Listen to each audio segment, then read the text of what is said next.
भोंदूबाबा अशोक खरातसह सर्वपक्षीय नेत्यांचे फोटो आता उघडकीस आलेत।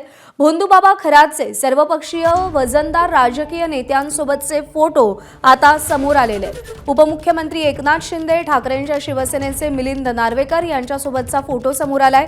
दीपक केसरकर, राधाकृष्ण विखे पाटलांसोबतही खरातचे फोटो दिसतायत। राजकीय नेत्यांशी संपर्क करून खरात स्वतःचा प्रभाव वाढवत होता अशी चर्चा सध्या सुरू झालेली आहे।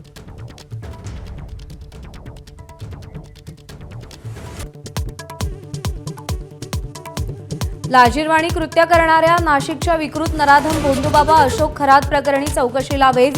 फोन कॉल्स तपासण्यासह तांत्रिक पुरावे गोळा करण्याचं काम सुरू। खरात विरोधात तक्रार देण्यासाठी महिलांनी पुढे यावं, एबीपी माझाचं आवाहन।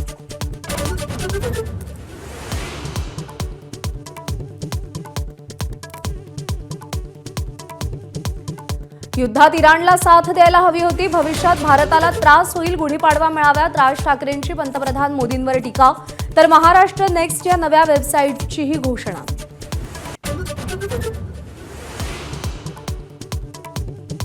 राज्यातल्या अनेक भागात अवकाळी आणि गारपिटीचा तडाखा। मका, गहू, हरभरा, कांदा पीक धोक्यात, शेतकरी चिंतेत। विदर्भ, मराठवाडा, मध्य महाराष्ट्रात पावसाचा जोर अधिक।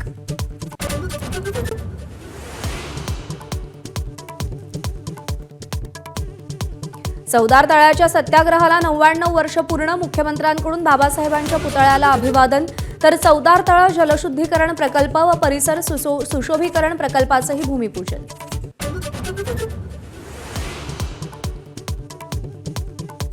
एकविसाव्या दिवशीही युद्ध सुरूच। अमेरिका इस्रायलच्या हल्ल्यात आतापर्यंत 1444 इराणी नागरिकांचा मृत्यू। तर तेल आणि नैसर्गिक वायू साठ्यांवरच्या हल्ल्यामुळे जगासमोर ऊर्जा संकट।